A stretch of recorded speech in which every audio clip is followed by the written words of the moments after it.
Akala ng iba pang expert lang ang travel business?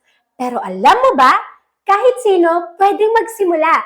Employees na naghahanap ng side hustle, OFW na gustong magka-business kahit malayo pa, retirees na naghahanap ng pagkakaabalahan, small business owners na gustong magdagdag ng income, at syempre, ang mga travel lovers. Kung marunong ka mag-scroll at mag-message, kaya mo ring mag-book, walang age limit, walang specific profession required. Basta meron kang phone at internet, pwede kang magka-travel business.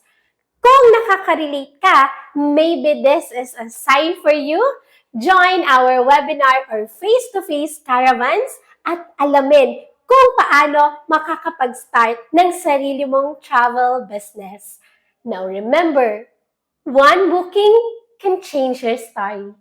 See you tomorrow!